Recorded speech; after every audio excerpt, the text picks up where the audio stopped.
Let me begin. Yes, I did write the solution. Well, we're talking about mission quiz 9, right?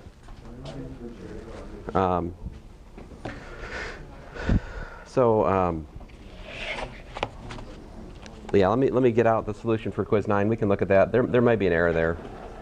If there's an error there,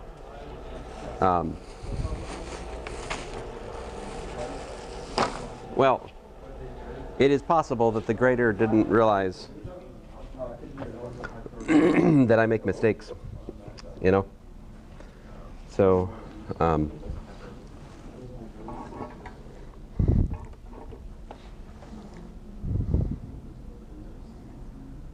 come on. You guys ready for the test? No. No, not really. No?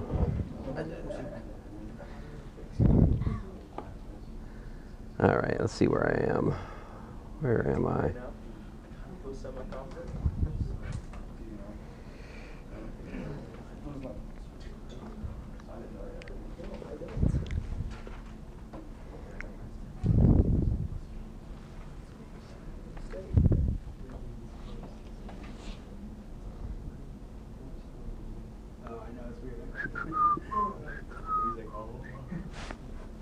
There you go. What was the order? What order? The first order? The first order of pistols? What's the one in the Star Wars? The first order? No, the one where they kill all the Padawan. Order 6. Oh, yeah. Is this like what Justice orders? Interesting. All right, let's see here. You want to do college algebra? Yes. Sure. I'll do college algebra. Can we swap tests with them? Can we take Is there a test 4? Can you just give us like the college algebra 5? Do you guys want me to put the word problem for my son's math on your physics test, see if you can do it? Yes. You mean see if we can do it? I would hope we could. Make it worth 50 disciplines. Wait a minute. You guys got me in physics now. Can we stop that? Oh, that was... Goodness gracious. What is wrong with me? 5 more peaches. How many peaches does Taylor have?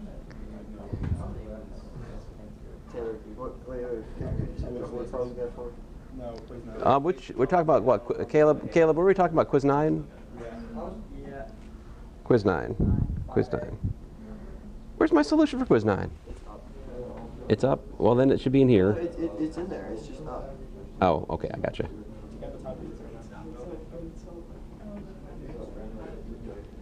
Down.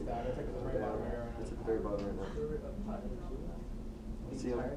Well, yeah, but that's the blank one. Well,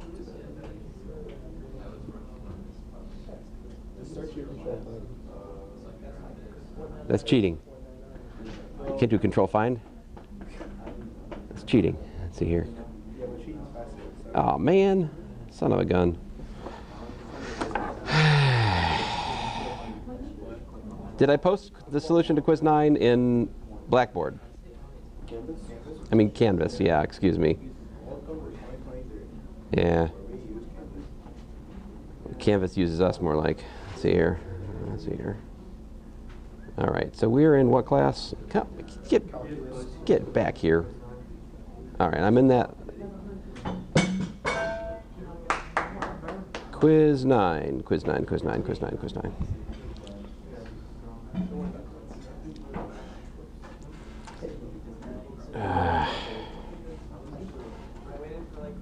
Here we go. I found it. I found it. All right. It is posted in Canvas. Now it's saved on my computer as well. Woohoo! I must have put it in Canvas with my other computer. Oh, let me begin with a word of prayer before I forget. So, dear Father, we thank you for this day. I thank you for these students. Just ask you to help us to use this time wisely to review for the test tomorrow, Lord. In my prayer, Lord Jesus. Amen. So, doubt has been cast upon my solution of let's see here. Come on, scroll down. All right.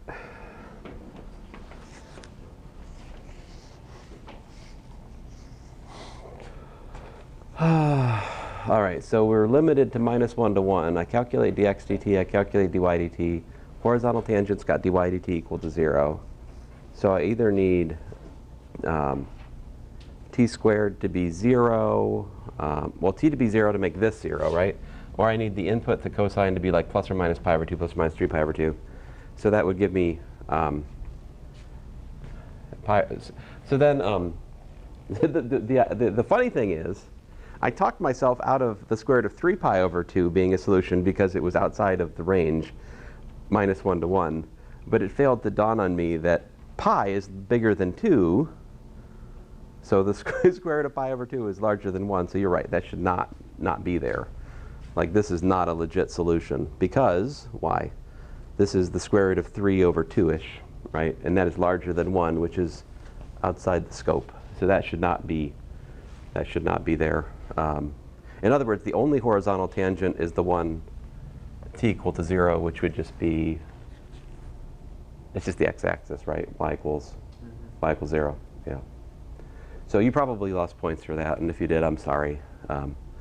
I will, if you want, you can talk to me after class if it matters to you. All right? So I will happily give you your points back. Yes, sir? What's going on at t equals 0? Is it standing still at essentially like a cusp or something? Oh, wait a minute. Is t equal to 0 even a horizontal tangent? Oh, both of them are 0, right? So yeah, it's probably not even a horizontal tangent. So there are no horizontal tangents, and there's no vertical tangents. Actually, there's nothing. Nothing. So we've got t cubed and sine squared.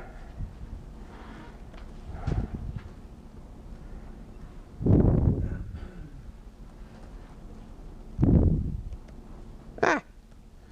Stupid.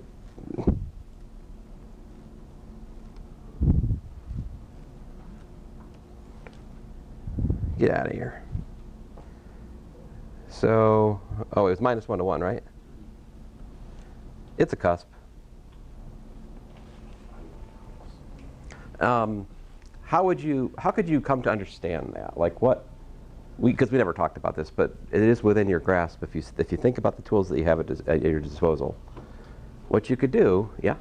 You could take the handed limits, maybe? Yeah, the handed limits, right. If we take the limit from the right and the limit from the left and compare them for the velocity vector, right? So if you were to calculate the velocity vector using only points to the right, take the limit as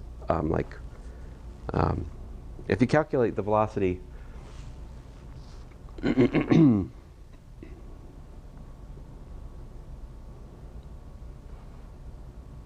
it's not quite true either. They're both limiting to 0, aren't they?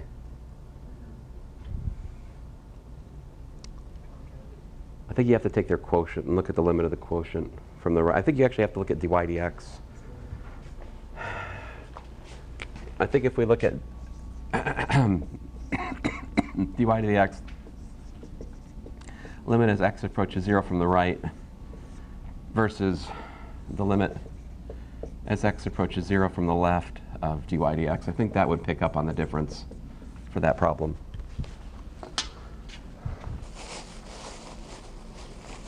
Admittedly, this is a gap in my teaching this semester for this material, right?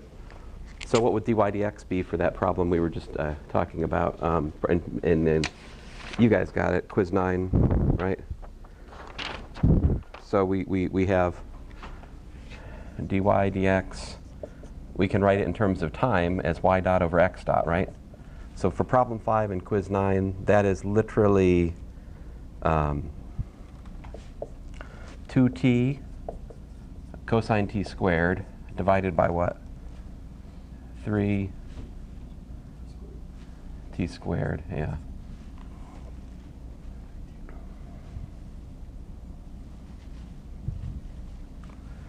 All right, so if I look at the limit as t approaches 0 from the right of dy dx, what do I have?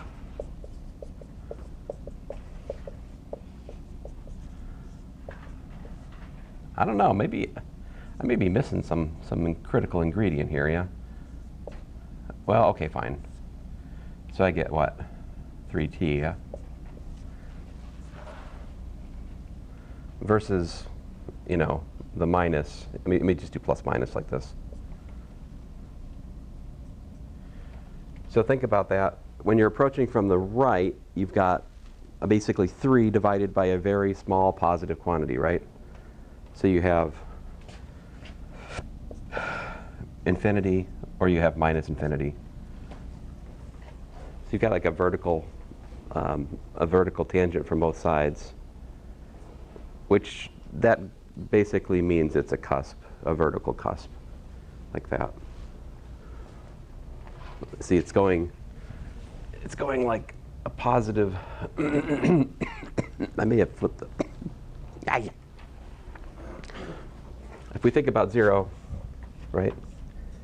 This is t approaches 0 from the right, right? And this is t approaches 0 from the left.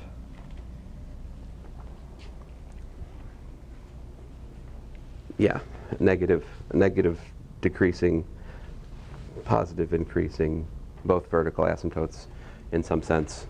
In the limiting sense, at that point, it's a cusp. Yeah. That might be a gap in my current treatment of the parametric formulas. I don't know if I have given or attempted a careful definition of what a cusp is. You know, you just kind of know it when you see it. You know that some. Well, so anyway, this is why we have to check. But you know, the larger moral of the story is an important one, which is that to have a horizontal tangent or to have a vertical tangent, it is important that we have the derivative of at least the derivative of at least one of either x or y has to be non-zero for it to be a tangent. If they're both 0, you're at like a singular point, and so anything can happen at a singular point. It could be a cusp. It could just be a place the curve stops and starts again. It could be nothing geometrically interesting, or it could be like what we just saw. I mean, everything's on the table for when both the derivatives are 0. Like if both of the derivatives are 0, you just don't have enough information from the derivative to decide what's going on in the curve. That's kind of the larger story. It's just like in the second derivative test in Calculus 1. What do you get to say when the second derivative is 0? Right? The second derivative test is silent because you can't say anything. When the second derivative is 0, you have to look at third and fourth and the higher derivatives to decide max or min. Or you can look at the first derivative test. That is still true. If it you know, if the first derivative test is still applicable. Yeah. If the second derivative is 0, 0, it's still 0. If the second, what's your question? If the second derivative is 0. We take the derivative of 0, so to the third derivative. Well, not necessarily. Like here, f of x equals x to the 4th. So f prime of x, 4x cubed, f prime prime of x, you know, 12x squared, f prime prime prime. Now this is not a good example for your question. This is not, does not actually. Oh, okay. So if you added in like another x variable up there that was the minus whatever the value of x cubed is. Okay. I mean, there is a higher derivative test, which basically says if the first non-zero, if you have a critical point and the first non-zero derivative happens at an odd power, it's neither a max nor a min. However, if the first non-zero derivative happens at a critical point at an even power, it's a max or a min. And it's a minimum if the derivative is negative, and it's a maximum if it's the other way around. It's a minimum if the derivative is negative, it's a maximum if the derivative is positive. That's the generalization of the second derivative test for higher order derivatives. And its proof ultimately rests on the Taylor series, actually the Taylor expansion for the function. Because the Taylor expansion for the function basically says you can model any function as a sum of, you know, polynomial terms where the coefficients are governed by the derivatives at the point. And so the dominant term close to the point will always be where the first non-zero derivative appears. Everything past that is involving higher order powers, and if you're close to the point, higher order powers are super tiny compared to the lowest non-trivial power. But I don't think that's terribly relevant for your test tomorrow. So let's see, you guys have questions. I I think I made an announcement. Taylor asked me yesterday a good question, like, what about the eccentricity and stuff like that? Does that matter? Well, not to your test. All right, I think it's good for you to see it in the homework. I hope you enjoyed, reading the book about that. I'm sorry I didn't talk about it in here. My bad. Yes? Can you do problem 1 in quiz 9? Problem 1 in quiz 9. I can try. That's a good question, actually. Thank you.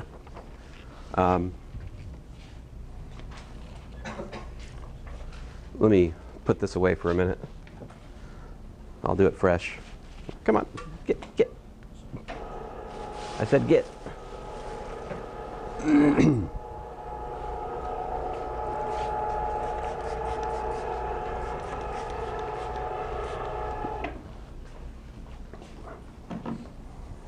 Oh, also, I believe there will be homemade cookies in here later this week. It doesn't have anything to do with the fact that there's course evaluations currently online, but I'm just saying, there will be homemade cookies. So if you do happen, not that you should think about that while you're doing the course evaluation, but if you were. Are you making them? That would be nothing to brag about. No, I am not making them. No. Yes, sir. By sometime this week, do you mean tomorrow? Because we don't have a class. Oh man, it better be tomorrow then. Rats.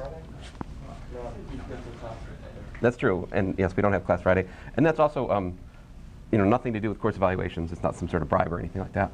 Should we take the course evaluation with the expectation of the cookies or after Yeah. tasting the fruits of the cookies? Yeah, with the expectation of the cookies, I think would be fine. Just so you don't forget to do it, Yeah, we do still have physics on Friday, which is very much where the cookies will happen in physics. So most likely, Double dose of hopefully. I will do double dose of cookies. Problem 1. So, where was I? So we're up against x squared plus 2x. Aw, man, 2x squared. What the what? Did I not? Are you asking me this because I'm wrong? Or you're lost? Yeah, I think I got a typo here. It's either a typo or a trap, depending on how you want to look at it.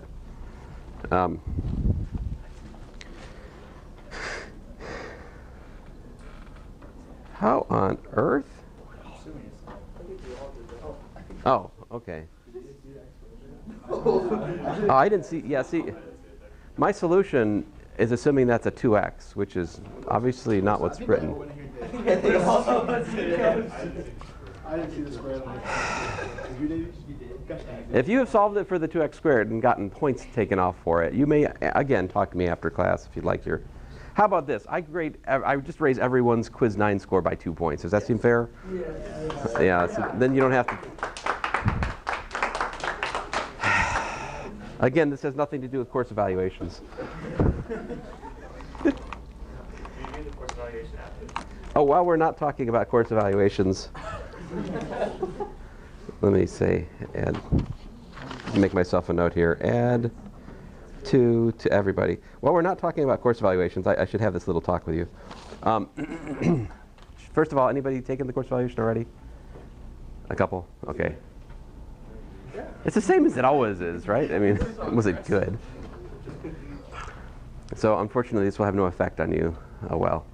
But for the rest of you, would you agree that math is part of God's truth?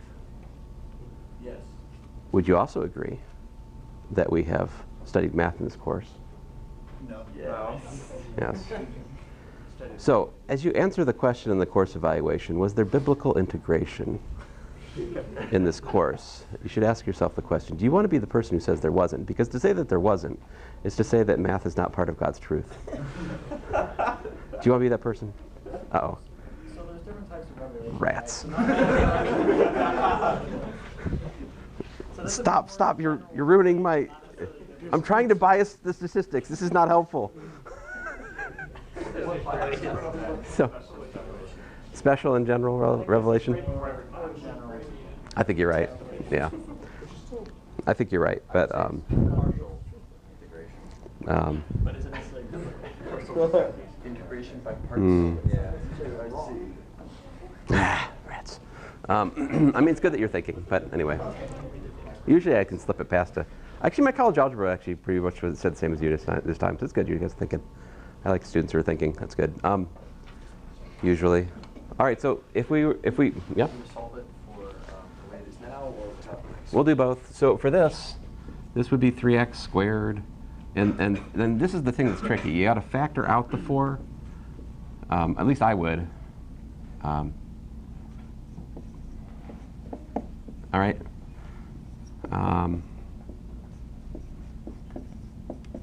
So square that, then I have to subtract 4. All right.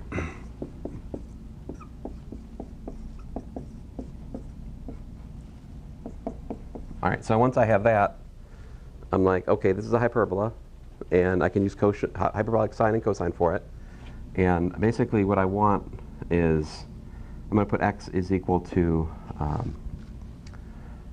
1 over the square root of 3, 1 over the square root of the hyperbolic cosine of t. And then I'm going to put y is equal to 1/2 of 2 plus sinh t. Now, if I did that, think about what would happen. What would happen? If you plug those two formulas into the equation above, what happens? You get the 3's cancel. You get a cosh squared from the first term, right? The 2 and the minus 2 cancel, and then you've got 1/2, the square root of 2 squared, which is 1/2, the 1/2. Oh, I got a 4 there. Well, the square root of 2 is just in my head. 2 is on the board. So you square the 2, that's a 4, that 4 cancels this 4. You get a sinh squared. Cosh squared minus sinh squared is 1. Oops, what do I want? I want 16, right? So I need to take those formulas and multiply by, I need a 4. So 4, something like that. And then those should work. Now we do need x less than -1, right? So these won't work, right? X less than -1. But cosh, yeah, cosh t is what? It's greater than or equal to 1. But we're squaring these formulas, right? So technically, you could either put a plus or a minus here. The truth is we're not parameterizing the whole hyperbola. So the fix is just to add a minus right here, and we're good. So what's going on here is it's centered at 0, 2.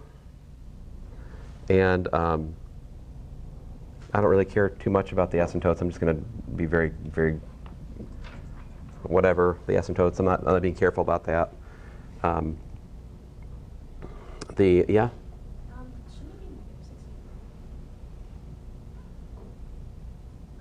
Oh, man. Really? Stink.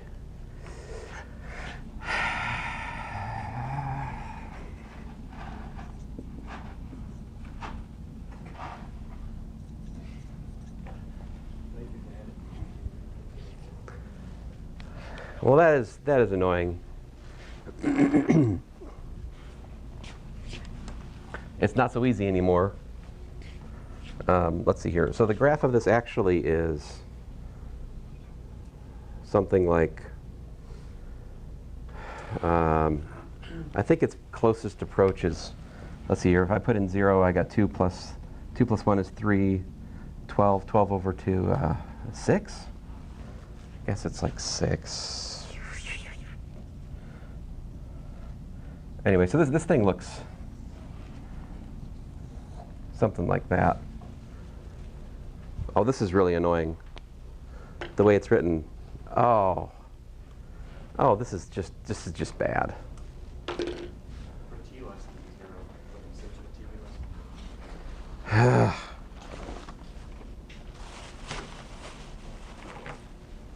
So if I want, what's that? For t less than 0, what is t less than 0? Well, this is what I'm getting to. X less than -1. X is here's x equals -1, right? So to solve the problem as written, I need to parameterize this And I also need to parameterize all this. So I actually need two separate formulas. For this up here, I would use x equals to 4 over root 3 hyperbolic sine of to time t, and goodness gracious, y equals to 2 times 2 plus cosh t. And I need to make t less than something, right? Like t less than, what's this, what time does this happen at?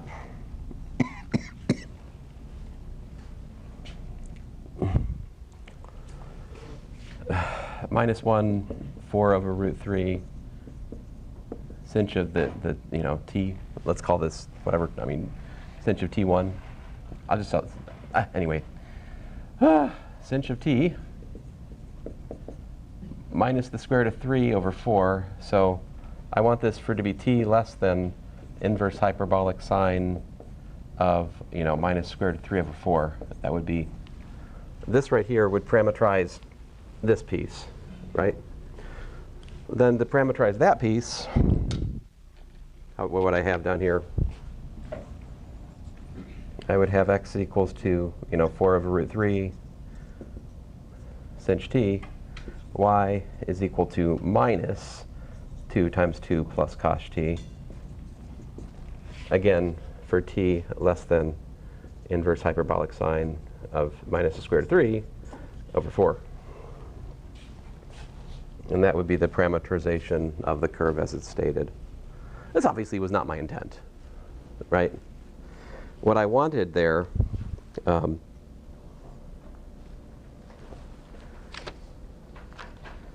I said in the middle of the quiz that you could ignore the x less than minus 1, and this is why I did. All right? This is why I said that. But then obviously I made a mistake. Wait a minute. Why is it 2 plus cosh? Should be a 1. It should be 1. What? What are you talking? Make y minus 2 equal to cosh t, or 2 cosh t. What are you talking about? For the y. If you made, I made y minus 2 equal to 2 cosh t. That way, if you square it, it equals 4 times negative 1. Oh, hold on right there. So you made y minus 2 equal to what? 2 cosh t. 2 cosh t. So y equals to 2 plus 2 cosh t. 2 times 1 plus cosh. Huh.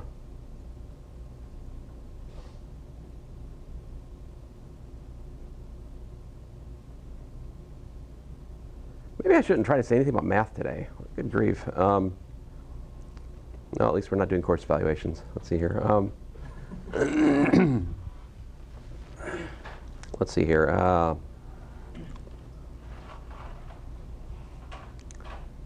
I tend to agree with your, well,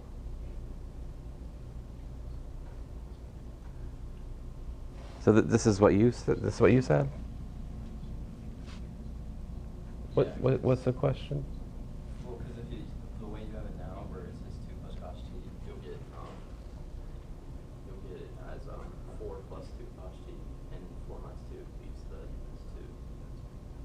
So you'll get negative 3 times 4 plus Yeah. 4 cosh squared. Yeah, I think you're right. Anyone disagree or disagree with any other opinion? What's that?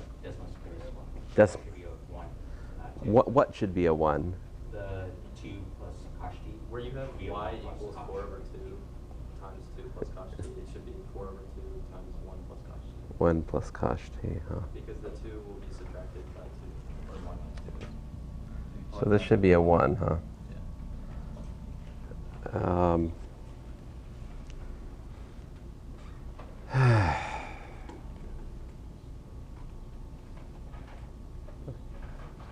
Yeah. All right, fine.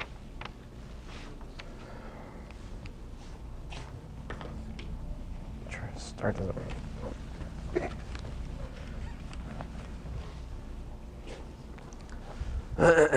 So, if you want to be careful, and we do want to be careful, divide by minus 16, right? I have y minus 2 quantity squared over 4 minus 3x squared over 16 equals to 1. Agree? We all agree, right? Then, and this is a better way to do it, guys. Think of this as being your cosh squared t. Think of this as being your sinh squared t. If we can do those two things, then we'll be on the straight and narrow. So what we want is y minus 2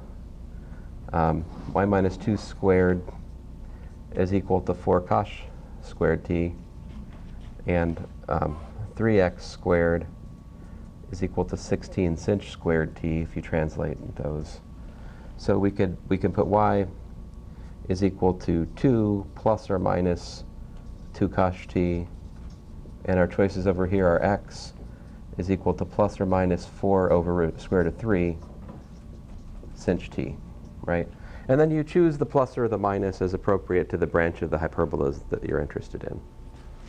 And I think that's your formula, right? Right? Because we don't have we had like 4 plus 2 cosh t with what I had written before, right? Yeah. Because I talked myself into something nonsensical in my Build-A-Bear approach to the calculation before, which was not excellent. Okay, so let's see here. To fix, what do I do? This, basically, I should have had 2 plus 2 cosh t. Is that what it boils down to? And then down here, 2 minus 2 cosh t, I think, right? Is that fair? And if you care about the x less than minus 1, I think my inverse hyperbolic comment still holds. Should we do another one? Let's do another one. Let us. Oh, we will do without the Yeah. So if, let me do it over here.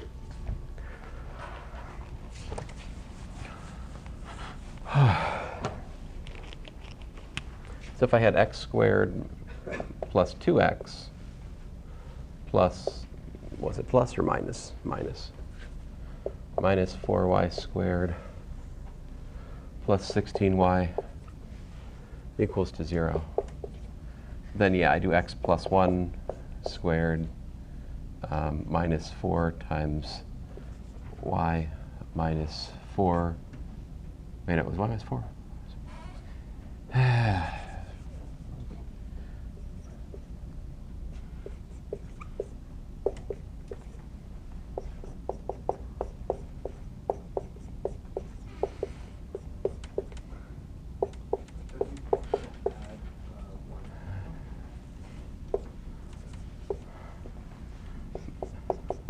Yes.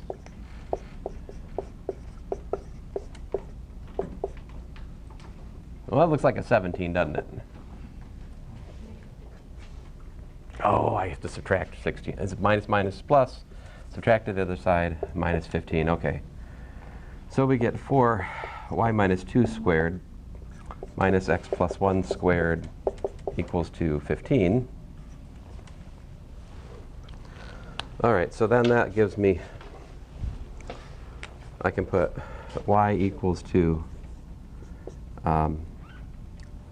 2 plus like square root of 15 over 2 cosh t, and x is equal to minus 1 plus the square root of 15 sinh t if I'm ignoring the x less than minus 1 business.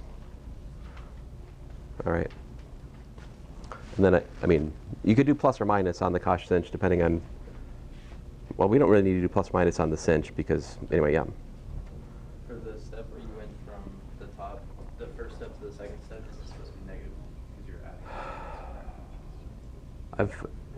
I've added 1 to both sides. 1 squared is, oh, you're adding 1 to both sides. Yeah, yeah. I usually subtract from the same side and then add it to the other, but the correction was made after the fact, so I was lazier. Listen, let's do something different. What if you were going to parameterize a vector? I guess we could talk about that. Well, actually, are there any questions is my question. Can I parameterize a what? Parameterize a vector? I don't know. I don't think I've asked that. I'm not sure what that means.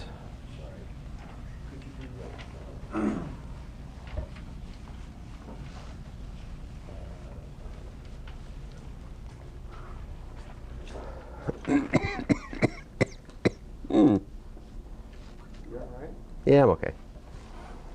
You don't sound okay. That sounds like General Grievous.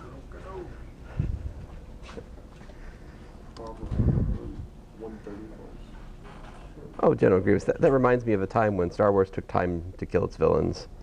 You know, like over a long extended scene with an actual battle. It's the good old days. Oh, okay, so what was the question? Oh, problem 130.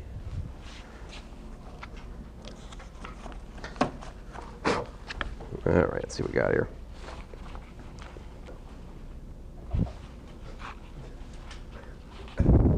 Oh, this one, yeah.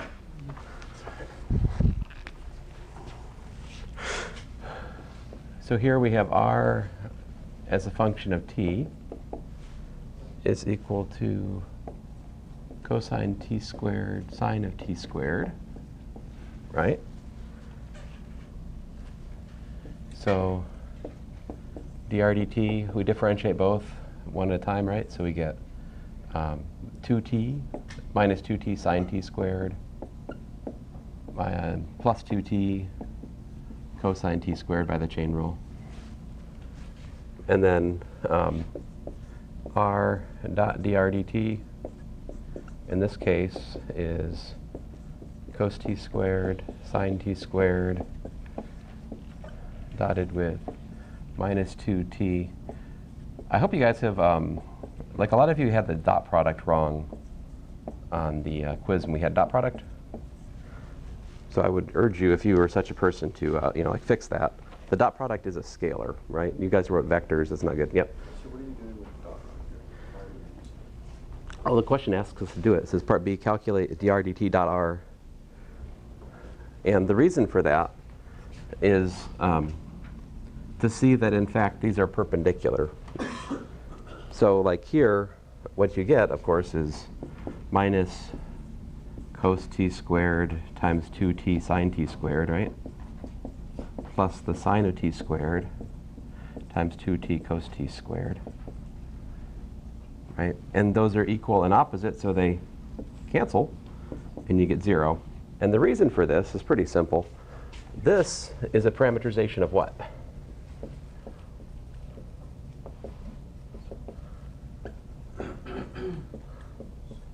Circle, right? So it's the circle of radius r. Now it's not the standard parameterization, right? Like it's kind of a wacky parameterization. It's going faster and faster the longer you go, right? Like t squared. So it starts out and then it goes faster and then faster and then faster and it keeps winding faster and faster and faster because the angle is t squared, right?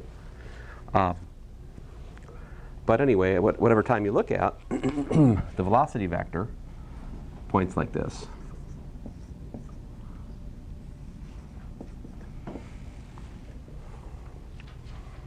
Yeah. Now, there's a problem that a lot of you guys skipped later in the homework, which was, I know you guys ran out of time and stuff, but this problem was not a hard one. I would encourage you to look at the solution when I post it. I haven't yet. But this one.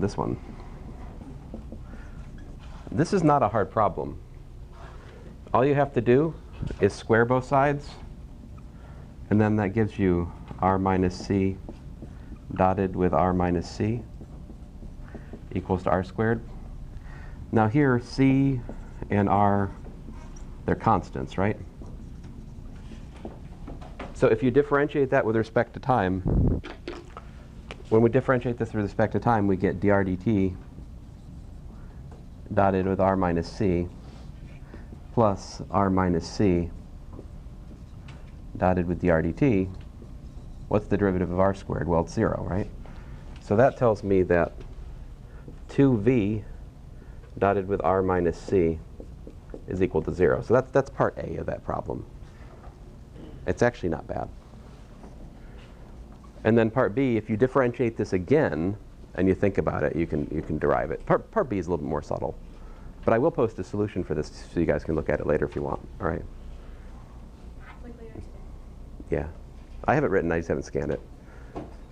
I got, for the, there's one that, number 27 in section 10.4, the answer in the back of the book is pi. Did you guys get pi? Section 10.4.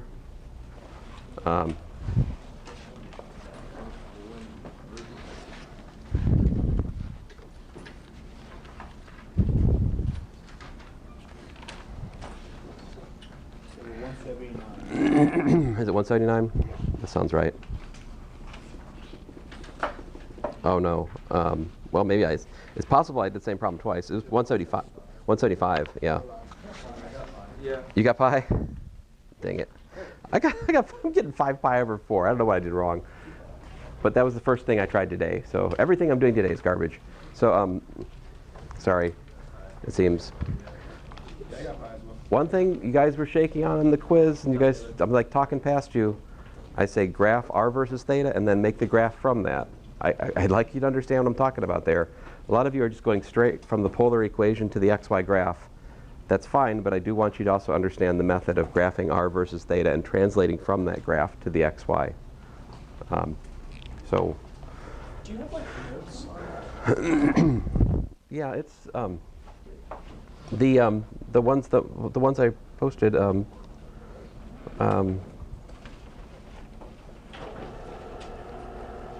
Here, I'll show you. They're here.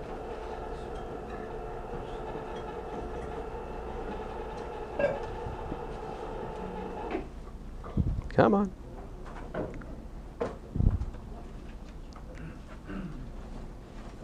I think it's the last thing I posted.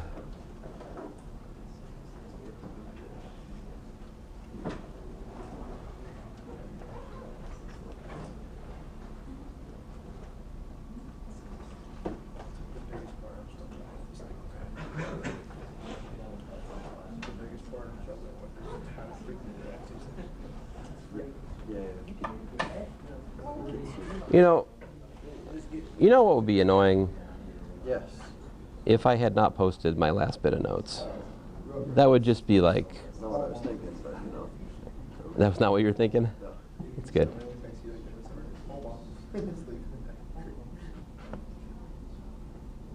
I don't want to save it. Come on.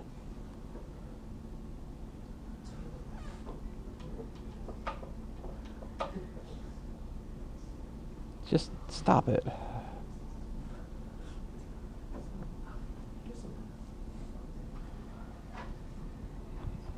Just let me look at the stupid thing. Still in stupid.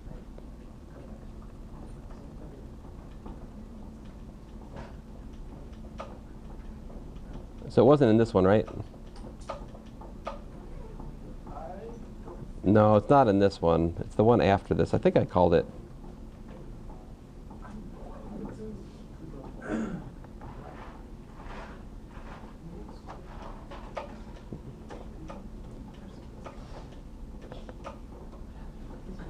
So, did I never post this? Oh, come on. Look at this. I got 23 pages here. I spent hours writing this for you guys. Oh, good grief. I did? Oh, okay. Whew. So, this is what I'm talking about. This is r theta, xy. R theta, xy. R theta, xy. Wait, you posted this I, Yeah, we saw it in class. We saw it in class. oh, but I never posted in Canvas? Oh, you guys gotta... You guys gotta poke me when I do something like that. Goodness gracious. All right, well, I will post it now. I'm sorry about that, guys, obviously. Yeah, by all means, please go. Peace be with you. Or whatever. Thank you. Ah! Well, that's aggravating.